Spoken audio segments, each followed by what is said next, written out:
Tonight, we've got some incredible guests, and I'm delighted to say an all-female panel of coaches who have been influencing and breaking boundaries in the game, and I'm really privileged to introduce them tonight. So, our first guest this evening is a true pioneer of the game.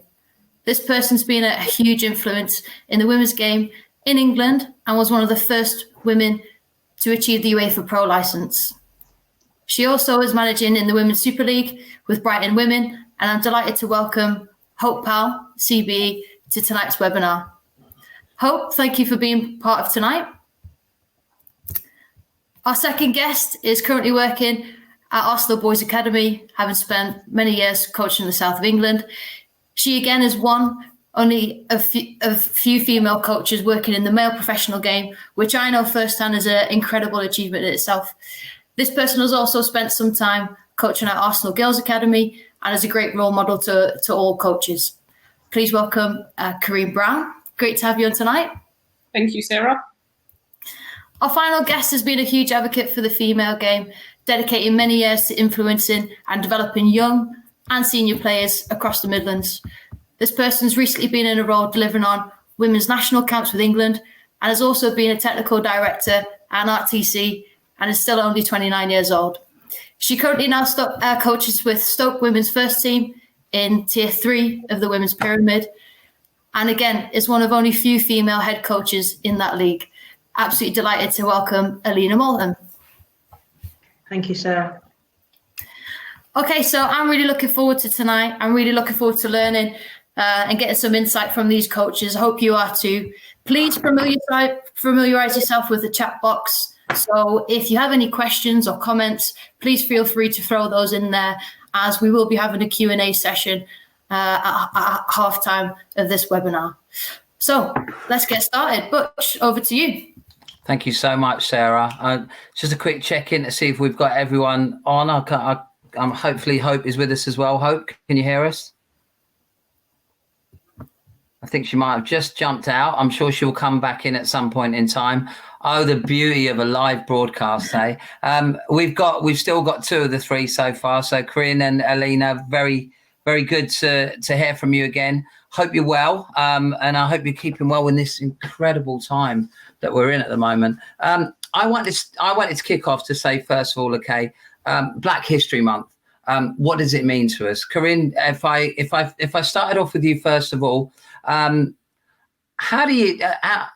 Does it feel any different from the other years, this year in particular, Black History?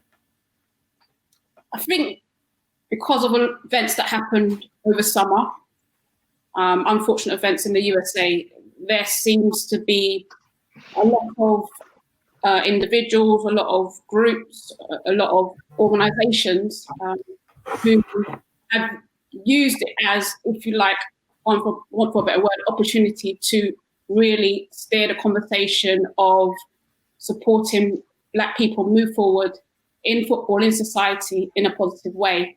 And with that being said, there has been great momentum leading up to Black History Month, and hope beyond Black History Month, where there has been loads of conversations, loads of things happening during this particular month.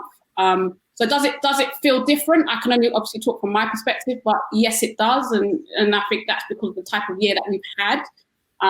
But with that being said, I don't want it to stop here. I don't want the conversations and the growth and the development and moving forward to stop here. Like in terms of Black history, me personally, I'm Black every day of the year, and I want to be celebrated every day of the year. And I want my colleagues and my friends, those who are of the past, to be celebrated every day, because it's not for me just about 1 month. Yes, it's great that we're showcasing and putting things out there, but for me, it is about how we continue having this conversation every day, but ultimately making change moving forwards.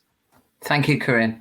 Hope, over to you. The question was, we've celebrated a number of Black History Months over the years. Does it feel any different this year? Is there a greater acknowledgement of BHM this year? Firstly, apologies. I think I dropped out earlier of the conversation. Yes, I think I would agree with Coreen. It does feel different in a really positive way. like Coreen, I would argue that it isn't just 1 month. It has to be every day, 365 days of the year, 7 days a week. And the fact that some difficult conversations are being had and there's some really positive challenges being made that are leading to hopefully really good positive change leaves me very hopeful in the hope that it will continue. And there will be greater and more opportunities for Black people in the game going forward. So, yeah, it feels different. Same question, Alena. Do you think there's been a distinct change in emphasis this year compared to others? Yeah, I'd definitely say there's been, it feels different. And one of the reasons why is just this event in total. You know, this is the fourth and final event, and the FA has done things, but not to this extent. So just being able to celebrate other people, but different eras, I think that's really important to show the differences. And everybody's experiences, and just understanding that it is different throughout the eras. There's definitely a different feeling, maybe because of what's happening in America. You know, the past couple of months, I think as a Black person, I think we are now speaking out more than what we ever have done, and which is really, really important, particularly this time of the year. But like Coreen says, it's not just 1 month, you know, this is our lives and this happens every day. So we need to do whatever we can to change that as well. Fantastic. And I think it's not a moment, it's a movement. And I think that has been our tagline throughout these 4 webinars. Hope, what an incredible career, not only as a player, but also as a coach as well. And when you hear the accolades from former and current players, the impact you've had on the women's game, it must be incredibly humbling. You must feel very proud. Yeah, obviously. I mean, it's great to hear. But I must say, it isn't, and it was never just about me. I think there are a lot of people involved in pushing the women's game forward. I noticed some of them actually on this call. So it was never just me alone. I am humbled, yes, as you said, and proud that I played a part. I think more importantly for me is that I continue to play a part so that it has a really positive impact, not only on the game, but on the next generation of female, hopefully Black coaches coming through. I have a real passion to help the game move forward. I feel I have a responsibility to do that. So while the accolades are nice, it you know, loads of people have helped women's football to get to where it is today, and I think we should remember that. That doesn't surprise me how incredibly humble you are, Hope, if I'm being honest with you. But I also think that, you know, when we look back, and we always needed to be on the shoulder of at least one giant, and to look at you and the work that you've done and the experiences that you've had, but also the way you've articulated those experiences, I think has had a massive impact. Coreen, you know, a female coach working in the boys game, a pretty rare breed, really. How does that? Because obviously you've looked at the ladies' side, you've been in the boys' side as well. Is there a fundamental difference? And if there's female coaches or male coaches who are looking to get in either side of the game, what kind of advice would you give them, Coreen? Yeah, like I won't pretend getting into the men's game was easy. With that being said, you know, there's definitely rewards being in the men's game, but then there's also rewards being in the female games. Are there differences? There's always going to be obvious differences. Financially, it's different. Resources are different.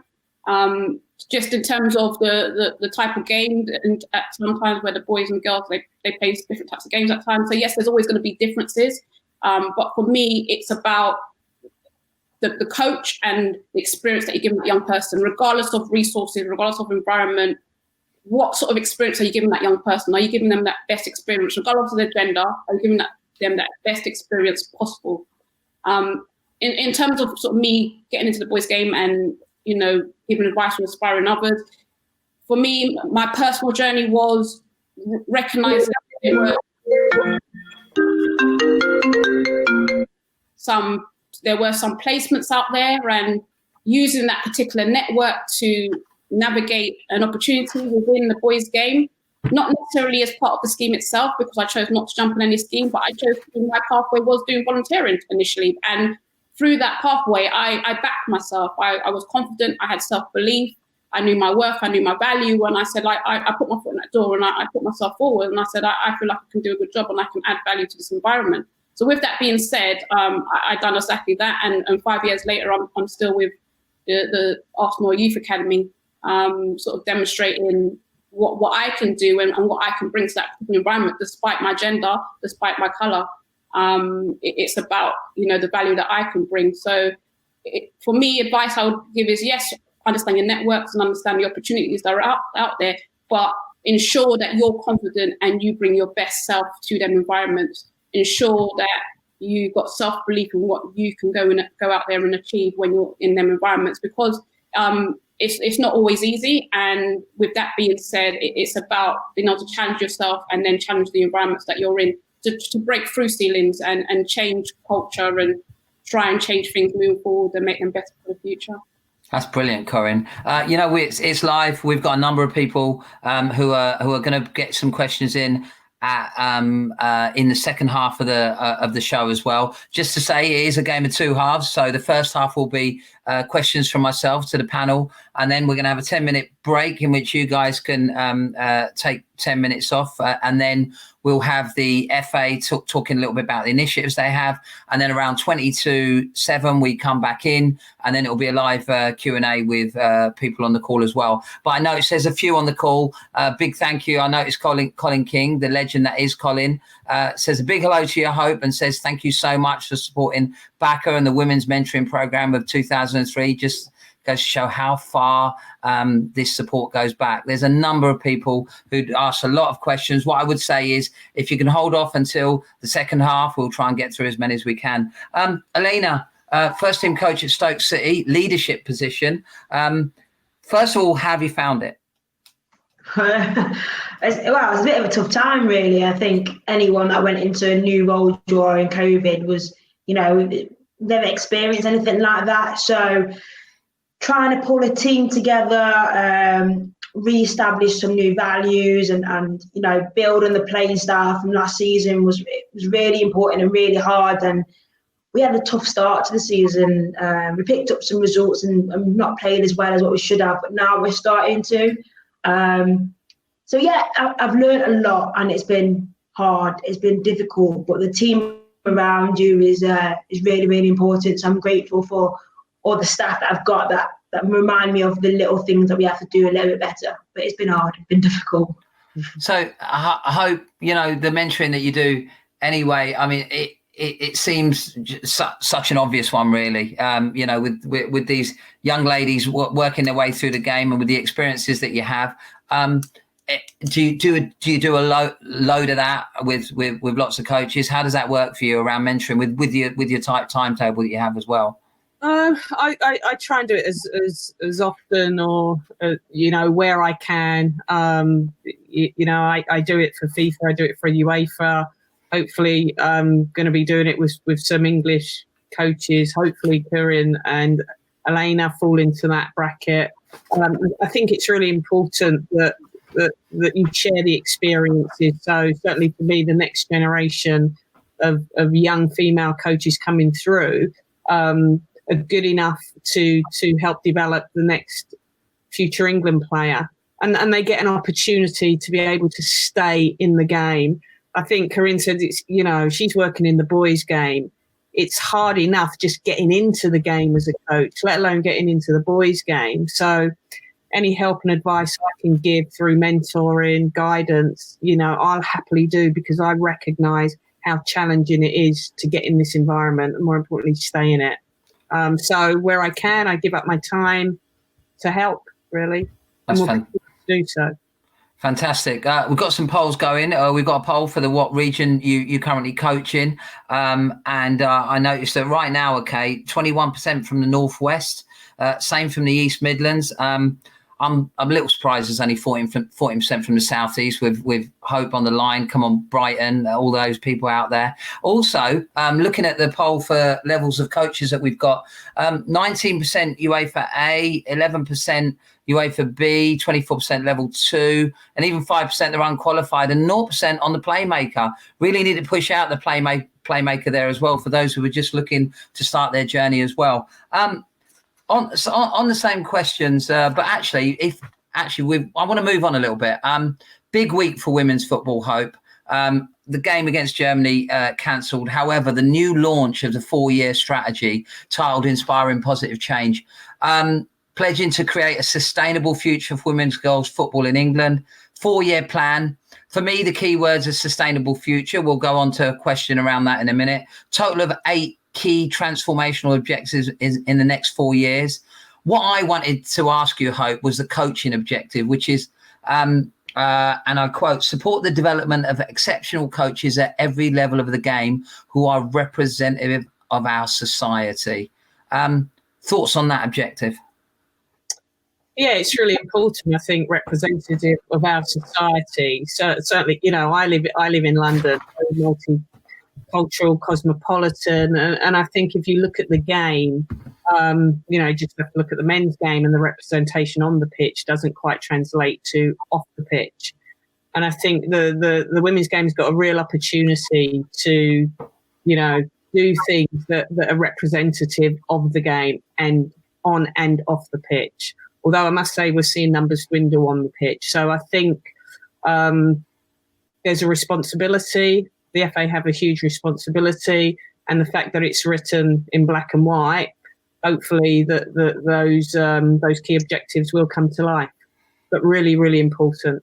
Yeah, fantastic. Alena, same question, but drilling down into the word exceptional. So, we're talking about exceptional, supporting the development of exceptional coaches at every level of the game who are representing our society. What does exceptional mean to you, Alena? To me, exceptional means like they're really good at their trade. And some people might interpret exceptional as working at the top level. And we've got to stay away from that, because it doesn't necessarily mean that. It might mean that they're really, really good at developing the foundation phase players. And we've got to remember that there's nothing wrong with that. I think the Football Society, the way that we go is that they've got to be with the senior players, and they've got to have this level of coaching to be an exceptional coach, where they might just be an exceptional coach at their age group, and that's okay. So first of all, I think we've got to identify is it where we see exceptional, and for me, I see it across all the age groups. And then we've got to kind of have a look at when we go around representative. At the moment, the landscape isn't representative, so we've got to get it to a state where it is, where we then can identify those exceptional coaches to support and work and develop, because you don't really necessarily know where these coaches are, and we've got to start to build a network of, and I'm talking more along the lines of black female coaches, because I'm from Derby, and I'm worked in the East Midlands area for a very long time, and I think I've come across one other black female coach, and that's a concern for me. So we've got to start to improve them, to support them ultimately. That's a really key point, isn't it, Coreen, about the fact that, we're looking at exceptional coaches that are representative of society, but, we look at possibly black and Asian female coaches within the game, sorely underrepresented. How do we move the dial in that area, Coreen? Yeah, and do you know what? This question has been going around for many, many of years, and there's been, a number of different programs that a number of different institutes in the football world have put forward to try and address a lot of these questions that have been answered. And we know that there's a lot of maybe infrastructure issues and systemic issues within institutions, which really need to be tackled. And ultimately, it needs initially those at the top of the game to really sort of recognise and hold themselves accountable for what has gone and why it has gone, in terms of inequalities and opportunities being distributed fairly to really represent the game. But then also, it's that bottom-up approach as well. Like, we all have voices, from grassroots all the way through to so you might have the program in the women's game, program in the men's game. We all have voices, and I think it's important that those above us really hear and understand them experiences and that culture, to really ensure that bias is stamped out of the institutions that we talk about. Because it's all good. Yes, we can put on the courses, and we can make panels diverse, and we can put all these different measures in place. But ultimately, if the bias is still there in an individual's mind, and then the policies are still there that support these biases, then we're going to constantly be having this question without it being answered, and the infrastructures are not going to be changed, and the culture is not going to be challenged. So we need to continue challenging it, and also we need to challenge the biases and put things in place that really hold those in them positions accountable, to allow for the game to be a lot more representative. Thanks, Coreen. Hope. So just on that point, you're on a number of. I bet you can't even name the amount of groups that you're on around looking at this particular issue around representation, especially diverse representation. How do you mitigate unconscious bias?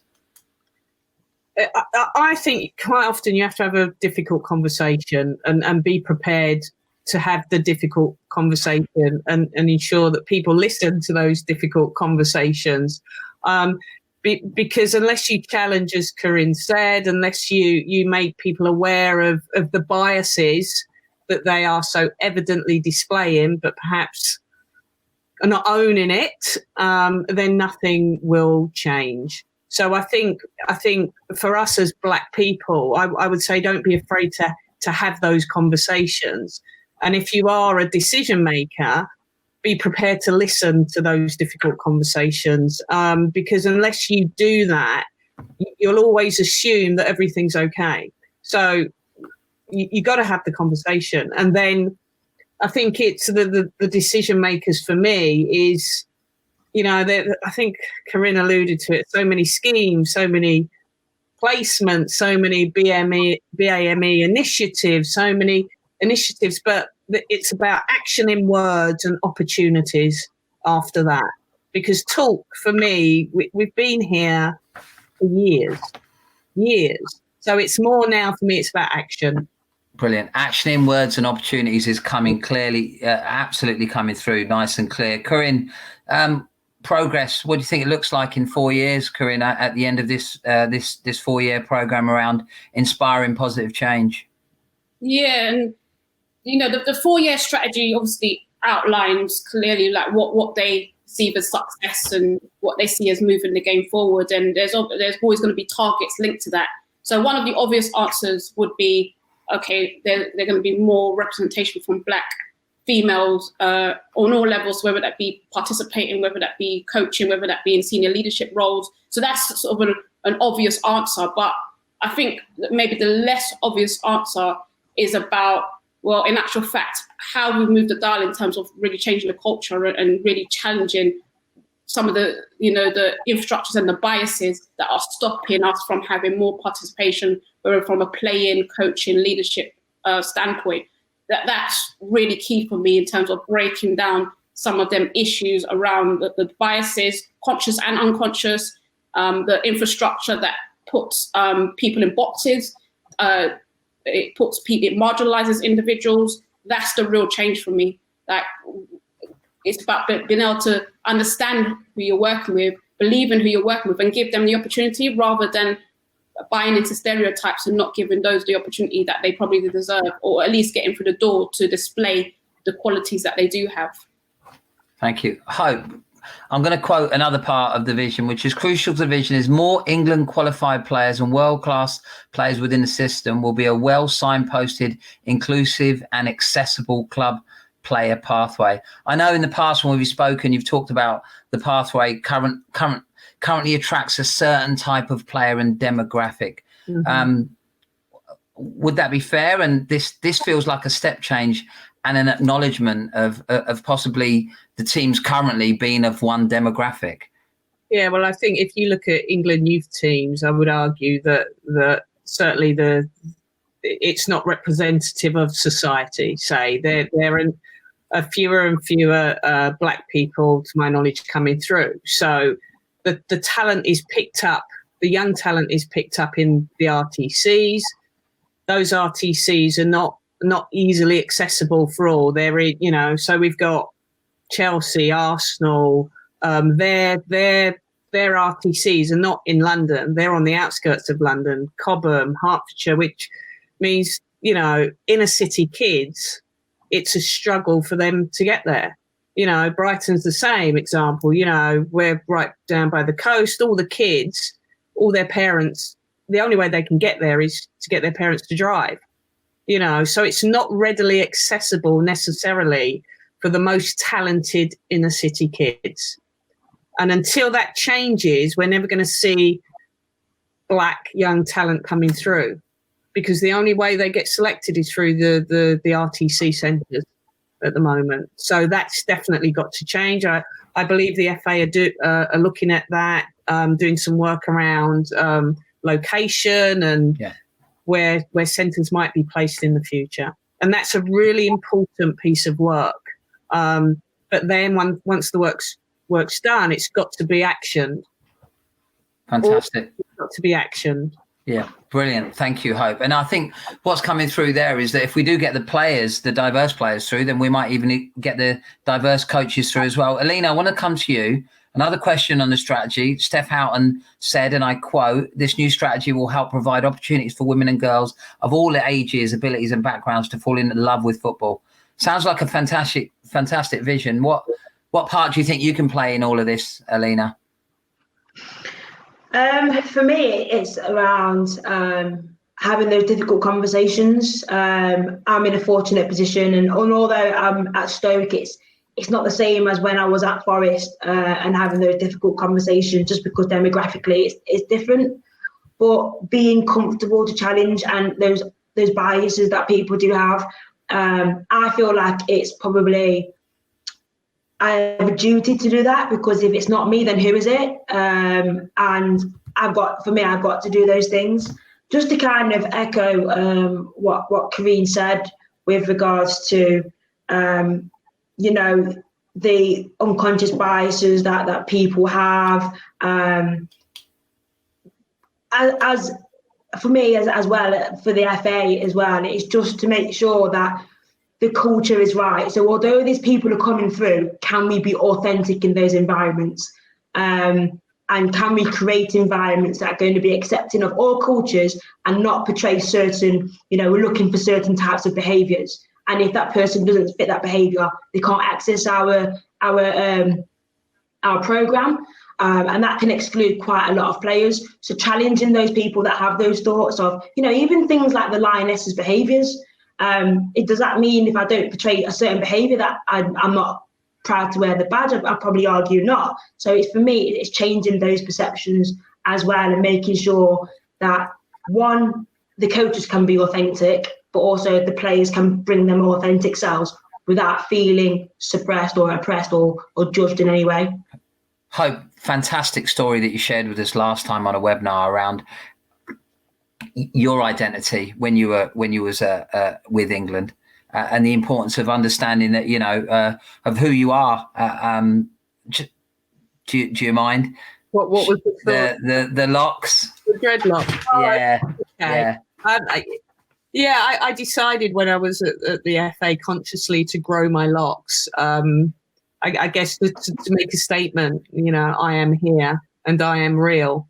And it is. I think both Alena and Coreen are absolutely right. I think sometimes if you behaving in a way that doesn't fit in with everybody else's behaviours can sometimes be seen as you're a troublemaker, you're difficult, and therefore you tend to get stereotyped, and therefore you tend to miss opportunities. So I always believe in trying to challenge and have those difficult conversations and pretty much make myself visible and heard, because certainly I knew if I didn't, then nothing would change. And look at where we are today, still we're still having to have those conversations to try and enforce change. And it's really important that we, as Black people, stand up and we're not afraid to do so because we're worried of the consequences of our actions.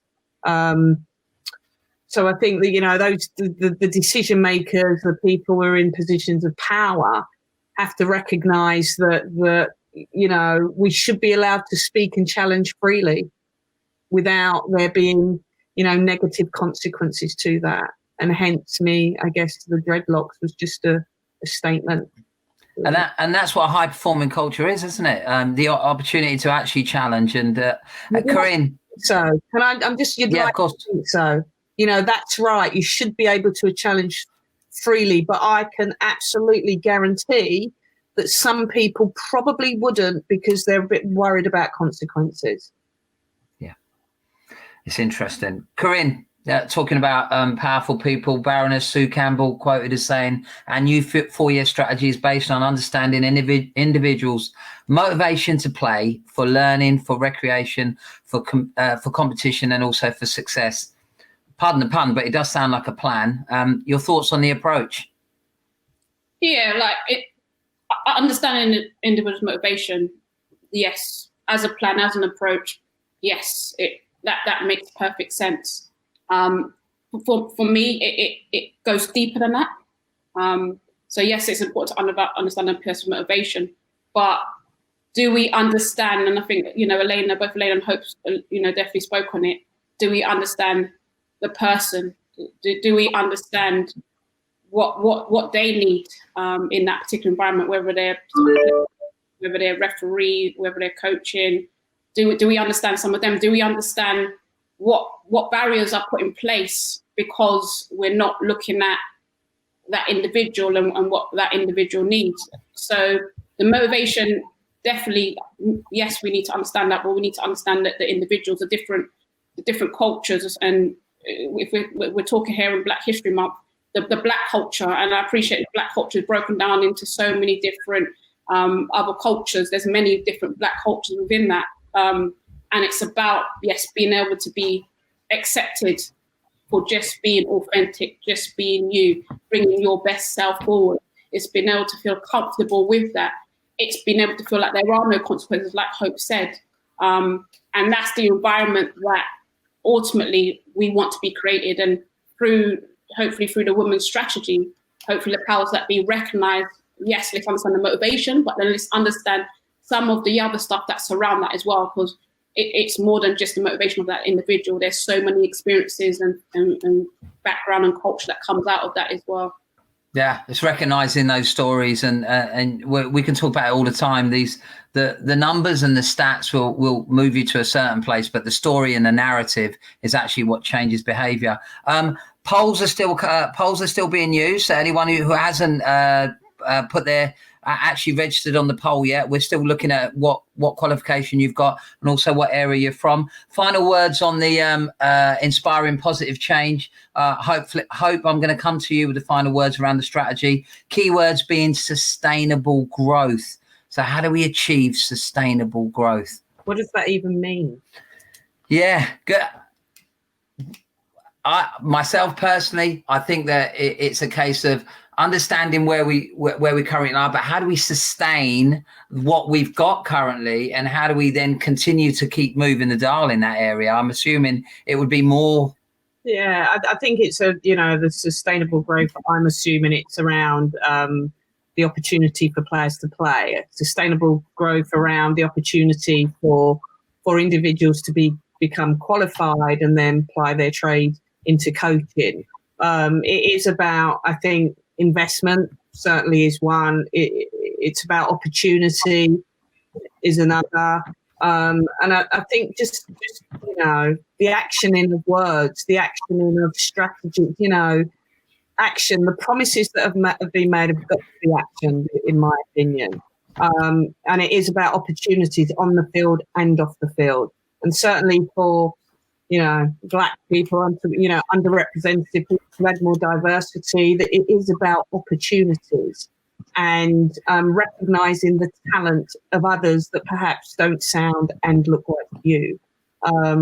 that is a big one for me, I think. What a great way to end the first half. Thank you so much. I'm going to pass it over to Sarah, who's going to tell us a little bit more about the FA initiatives and the programs they've got. Ladies, please stay on the line if you can. We're going to have 10 minutes on this, and then we're going to go straight into the Q&As. And I know that the questions are already piling up. Sarah, over to you. Thanks, Butch. And thank you, everyone on the panel. Some outstanding discussions there, and a lot for us to digest and think about. If you are watching the webinar, please remember that we have got the chat box going. So if you do want to ask a question, then you can just pop it into there. So as Butch has alluded to, and you know, our guests tonight have been talking about, if you are coaching in the female game especially, and you haven't seen the new 4-year strategy yet, it was launched last week and it is quite exciting. My colleague Loz will be dropping the link into the chat box. So if you do want to see that, which I would recommend, then you can click on that link to have a look at that after this webinar. And a key part of that is for us to ensure that we do inspire change, and we ensure that the female game is free of discrimination, and we want to make sure that we inspire every single girl to play. So no matter what background you're from. So check that out. And then also just a little introduction in terms of our diversity and inclusion team. So this is a new team. We now have 8 regional coach development officers, and I'll share who those are in just a second. But in terms of what our mission is, so this is really important for us. So we want to address stubborn inequalities in the game. So if you've been watching our webinar series, and we've had some outstanding guests that have been sharing their insight on this, we know that we want to level the playing field, so to speak, and make sure that anyone that does want to learn and develop as a coach, you will have the opportunity to do so. And that's what we're here to do and support. We also want to ensure that we have more coaches stepping into the game. So as we spoke about, we know the impact of role models. And we also want to make sure that, you know, the children and the young people that we coach, it's important that they see people that look like them. So whether you're a player at the moment and you're thinking about stepping into coaching, we want to know who you are, and we want to support you to do that. You might be a parent, so you might have a son or a daughter that's really keen, and you might be taking them down to their sessions or wherever they play at the moment. And again, it might be something that you're thinking about. Or even if you're just looking to give back to your local community. So you might just want to volunteer. If you like football and you might want to give coaching a go, then we're here for you to make sure that we can support you in doing that. And then just to add, I think when those coaches do start to step into the game, we're trying to reframe how we start to support people. So it's about us recognising what is it that coaches are facing as their challenges day in, day out, and making sure that our learning offer is in place at the time that coaches need it, and that people can start to access it, you know, in short bursts, in long bursts, as and when they want, and through the formats that they really want to get at it. So tonight is a fantastic example of how we can start to bring together these experts that we have access to from across the game, and start to share some of their insight, exactly like we're doing tonight. And as I said, so we do have 8 newly appointed coach development officers. So if you are watching tonight and you're in one of these regions, then please make a note of who these are. So in the North team, we have Pav Singh and myself. My name's Sarah Loudon. In the East team, we have Lee Brown and Darren Moss. In the South team, we have Peter Augustine and Daniel Fenner. And the West team is Matt Jones and Lawrence Locke. So what I'd encourage you to do, if you're on your phone or if you're on a laptop, is to screenshot this or take a picture. So if you do fall into any of these counties, make sure that you make a note of the person that you is the lead in your area, and get in touch with us. We want to support you. So as I said, Pav, if you're in Northumberland down to West Riding, it's me if you're Manchester right the way across to Isle of Man. Matt Jones if you're Shropshire to Herefordshire. Lawrence Locke if you're Berks and Bucks to Gloucestershire. And also we've got Lee Brown if you're Sheffield to Leicestershire. Darren Moss, Cambridge to Northamptonshire. Danny Fenner if you're Essex to Surrey. And if you're anywhere between Dorset, London, part of the armed forces as well, then Peter Augustine is the person to contact there. So in summary, as we've alluded to tonight and the speakers have spoke about, is that we need to really celebrate difference. And we want to make sure that whoever you are, whatever your background, wherever you're coaching, you do have support, and just get in touch with us. So, Butch, I'll pass over to you now in terms of, we've got lots of questions coming in now, which is great to see. So when you're ready, we can get started with asking. Thank you. Cheers. Thanks, Sarah. That's some gig in it. Manchester to the Isle of Man. Good luck with that one, mate. I tell you. Right, we have got quite a few questions coming in. Bit of a quick fire round, I think, that we're going to go. So let me just quickly go to where we are. First of all, the polls. We've got a few more now from across the country, which is great. And it's good to see that we've got a couple who actually have done the Playmaker as well. Keep pushing that. It's really important if you're just looking for a qualification. That's an online module that you can do. UEFA A, 22%. Quite interesting.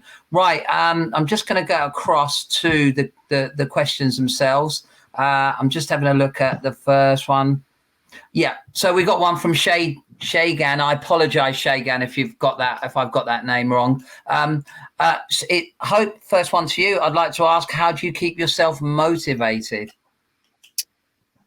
Well, the game keeps me motivated, actually, and I'm at a stage in life where I'm quite motivated for the next generation of female coaches. So it's quite easy for me. I think that the game every day offers something different, new challenges. Obviously, the job I'm in is very results driven. That's enough to motivate you. So it's just the game itself. And I think the fact that I'm still in the game after all these years and still able to help people, still able to develop players, that's a big motivation for me. So it's the game itself, really. Thanks, Hope.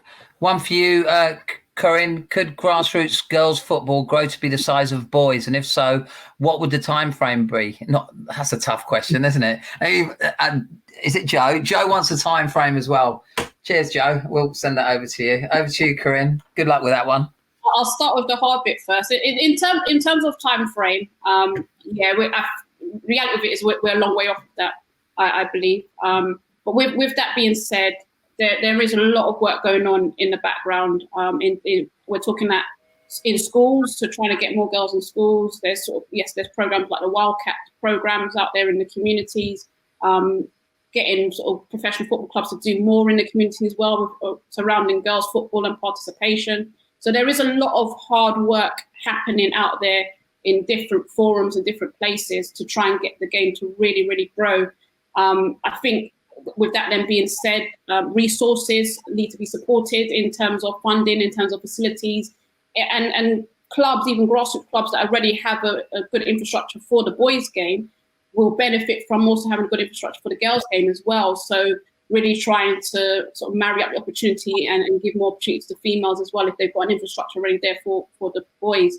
So lots of good work happening, and I think it's definitely going in the right direction, but I do think that we're still a long way off. But hopefully if we keep doing the right things like what I've just mentioned, we will start to get there. And representation of girl in terms of, trying to get the game out there on TV more and more, having the play cover as well, so again, girls can have access to that. I think, FIFA on the computer, even sort of the females being on that. So just being able to look up and say, there's someone that looks like me who's playing football, will inspire them and want them to be involved and participate, whether that be in the playground, kicking around with mates, or get involved at a grassroots club. Thanks, Coreen. Alena, got one from you, from Amy. How do we reduce the barriers for players who are from low socio-economic backgrounds to access the elite girls pathway?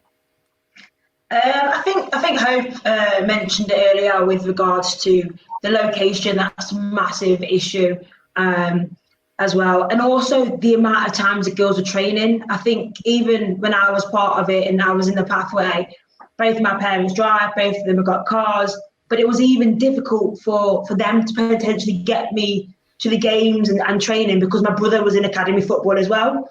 So I think clubs have to be a little bit more understanding of the individual needs. And, if you're asking players to train 4 times, it might mean somebody has to train 3 times. So being a little bit flexible, taking the football to the community, not asking the community just to come to you, and having a variety of, like in the boys' game, they do hubs, and then those hubs, you know, they wear the badge. They've got whatever badge it is. I know Norwich are based in London, and I'm not even from London or anything. So, you know, going to the community and then putting the coaches on and taking them to where they need to be. The clubs have got finances. They got big finances, and from experience, I know other in the clubs, particularly the male side, have been able to fund taxes or put a driver on for the boys. But why can't we do the same for the girls? If we're really talking about clubs and everywhere being equal opportunities, then if you're doing something for one, then you need to do something for the same. So for the others, for me, so it's round where the training, going to the community, and also trying to find ways to make sure individuals can access it personalised to them. It's not a one-size-fits-all approach. Like I said myself, my parents both drive, they both worked, and I was able to get some training sessions, but the demands on the family was quite a lot when you've got two children in elite football, if you like to say. Thanks, Alena. I answered it. No, that's fine. That's fantastic. Loads of detail there. Hope, one from Zara. MashaAllah, our Muslim sister on the line. Good to see. Zara, Zara's question, Hope, is what steps do you feel need to be taken that haven't already to get more BAME female coaches introduced, involved in the game from grassroots right up to elite? So we know we're taking this. Is there anything else? Do you think there's more needs to be done? I think I think what could help is to reduce the cost of courses. Because it's so expensive to qualify yourself all the way through. I really believe that not everybody can afford to go on a course. It costs money and it costs time. And if it costs money and I can't make that money back, I'm not likely to do it. So that's one thing.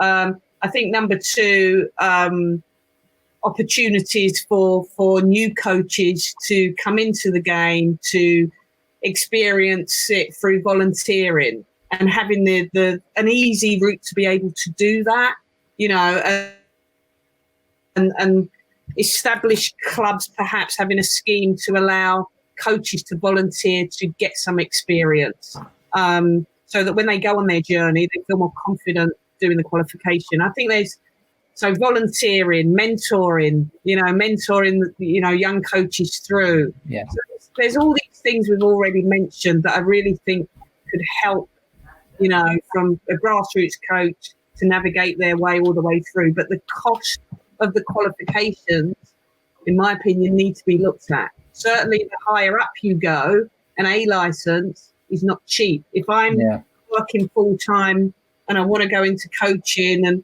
can I afford it? Have I got the time to do it? If I do that, am I then going to get a role in the game that justifies paying thousands of pounds to do an A licence, thousands of pounds to do a pro licence? It isn't cheap. Yeah. It isn't cheap. Big and point. I think that sometimes is a blocker. Thanks, Hope. I've got one for you, Coreen, from Civ. Do you believe that the coaching opportunities are the same for everyone, despite their background, gender, religious belief, etc.? And one advice that you would give a coach who struggles to get the same opportunities, Coreen? So my short answer would be no. The opportunities are not fair. They're not equal. I think, earlier in this webinar, there was loads of examples of, the whys in terms of some of the barriers that are put in place due to systemic racism or just the general corporate infrastructure for organisations. And with that being said, Hope lose it to it in terms of access to support, the cost of things. Alena alluded to it in terms of accessibility, whether it be where it is. So there's loads of different barriers, and there's not necessarily always the consideration that people differ. And how are these opportunities firstly opened up to allow us to access them? But then also, if for the most part, the people in power are all from one background, they all look through one lens. So if for the most part, if people in power are mostly sort of white, middle class, upper class, then for the most part, they're going to look through one lens. And for the most part, they're going to employ them, the person that looks like them, sounds like them, acts like them, rather than maybe take a look at someone that brings something a little bit different. So once we get more diversity, and obviously there's a big push to create that, we hope to get more opportunities, but then we need support around that as well, and we need to be able to access them opportunities as well. There was a second part to that question, so hopefully I answered the second part of that question as well. Thank you, Coreen. Alena, got one for you. What are your thoughts on the concept of if I can see it, I can be it, in terms of representation for young black females wanting to get into coaching? Growing up, did this impact on your journey to where you are today? And that's a question from Jade. Oh my, that's a difficult question. Really, really hard, because, you know, if I look back, there was only one female coach when I was younger that really springs to mind, really, and that's Hope, and she's a black female as well. Since then, has there been any others that I have seen as a role model? When I first started playing football when I was 8 years old, so that's like 21 years ago. No. So if I can see it, can I be it? It's a hard one to answer. Ultimately, the answer should be yes. But I think there's so many barriers in the way over the past 2 decades that have made it hard for the answer to say, you know, it is a straight up yes. However, that being said, the more people and the more visibility that is out there, and the more people like ourselves that are on this call that will challenge and will put themselves in front of people and have those difficult conversations to make it easier for others, then the visibility will increase, meaning that you know, more black females will hopefully be part of the football game, whether that's coaching, whether that's playing. I hope I've answered that question, but I think it's really hard just looking back at my experiences of a black female coach or a black female football player. Hope, Abby's asking, what do you make of global stars coming into the WSL? Do you think it'll have a positive or negative impact on the Lionesses and the development of homegrown players? I think it's both positive but more negative for homegrown players. I think it's great for the profile of the game in this country that so many so-called stars from other country, World Cup winners, Olympic winners, want to come and play in our league. The downside of that is that young English talent coming through perhaps don't get the opportunity to play as readily as they should. Therefore, you know, that homegrown talent kind of gets, you know, sat on the bench or dropped down a tier. And I think that could be detrimental going forward to certainly the England teams. So positive, and I would say more negative. Coreen, got one for you from David. On your experiences as players and coaches, how much support have you been given to progress as well? So where did you get your support from? Yeah, so I'm going to sort of put names out there in terms of immediate support. Like, I got like massive big thanks to someone like Brendan Batson, like me, a mentor. He, from the very start, when I guess I was sort of ambitious and wanted to go for my A license, you know, supported me and put me forward for that. And with that being said, support me with different other opportunities, so opportunities to work with the England women's youth teams, put me forward for opportunities abroad. So someone like Brendan Batson, I absolutely salute in terms of how he's mentored me, how he's supported me. He's always, and you know what, he's always been authentic and, you know, accepted me for me, and always happy to listen and hear and be an ear for me, a shoulder for me. So that support network is so important. And then with that being said, there's definitely been sort of others along the way.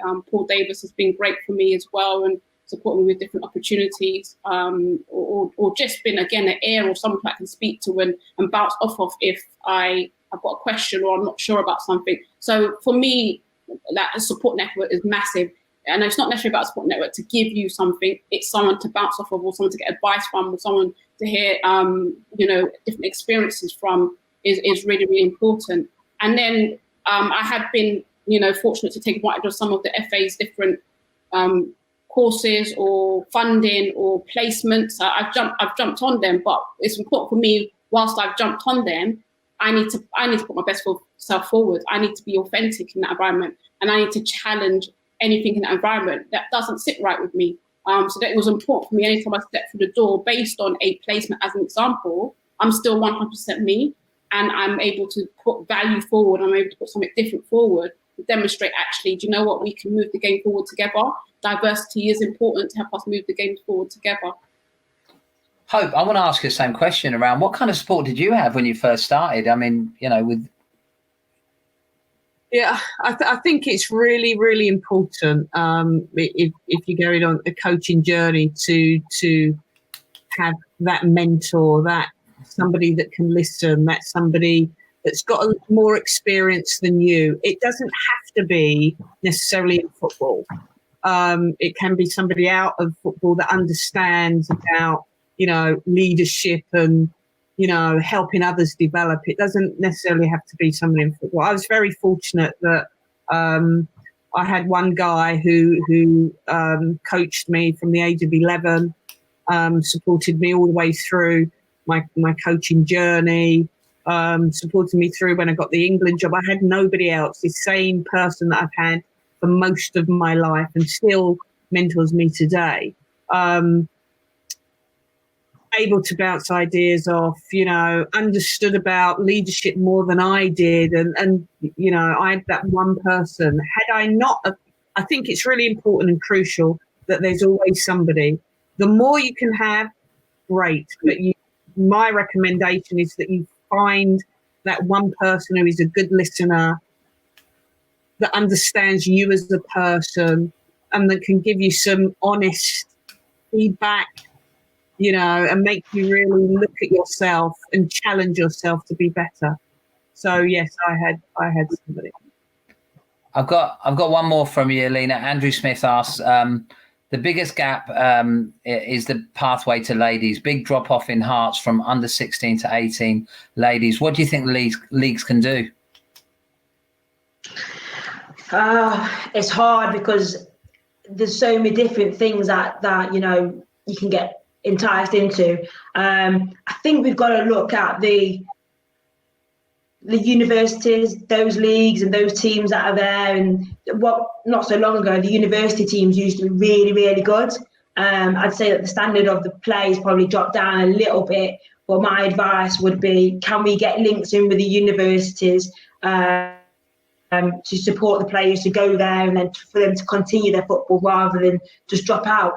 Without knowing the research, I don't know 100% what it's the reasons why they do drop out. But I think there's just lack of interest. We've got to make sure that these girls stay interested, even if it's just for a fitness level. And also, a lot of the girls play for the social side, so don't forget that bit. And if that bit goes, there's more than likely going to be that drop off. So keep that. For me, when I'm working with the girls and seniors now, the social side at sometimes is more important than the other bits, because I know if I get that right, they're more likely to play well together, which might be a little bit different to other aspects of maybe the male game or stuff like that, really. I want to leave the last few words to you, Hope. It's been a brilliant hour. We've had some incredible insights. Coreen, absolutely outstanding. Alena as well, and Hope, really appreciate your time and your invaluable contributions.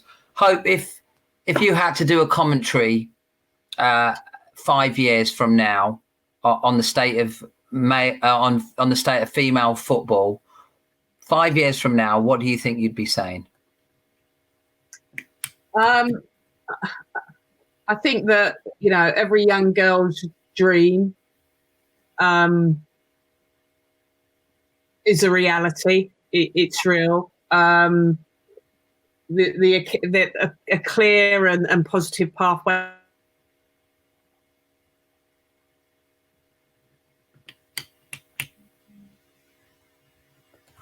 in the academy, transport, ports. The game in this country, not only attracts the best foreign players, but it keeps the best English players. And there are more and more opportunities for the best female coaches, I'm going to say it, to be part of the game. more black players, more black female coaches in the game, and it really supports the game. Both the FA certainly support the game both on and off the pitch in equal measure. That has been absolutely fantastic. Hopefully Sarah's going to join us to wrap this up. I'm sure she will appear. Here she is, just like magic. Sarah, that's me. That's a wrap. Over to you. Wow, what an hour. I've been making lots of notes, as I'm sure our audience have tonight. So just to summarise some key points, I guess as a call to action, what I've wrote down here is we need to make sure that we're prepared to have those difficult conversations around diversity and inclusion. Let's make sure that we work hard to make our clubs representative of where we live and consider the challenges of players and parents to make sure that we're really inclusive. If we do have any influence at clubs, so people on this call tonight, you might be involved with a club. How can we encourage more Black and Asian female coaches to actually get involved with us as well? And just nicely, as Hope said, which I really like, let's make sure that in the future, every young girl's dream is a reality. And I think that's a real key one to finish on. So something for all of us to take away tonight. Thank you so much to the panel, Alena, Coreen, Hope, for giving up your time and sharing your fabulous insight. To Butch, as our host, thank you very much. Everyone that attended, we really hope that you enjoyed the session. If you did miss any parts of it and you do want to take notes again, the session will be on YouTube from tomorrow, so take a look there. And also as well, we've put the information around our coach development officers, so make sure that you get in touch with one of us as well. Thank you very much, guys. It's been a pleasure.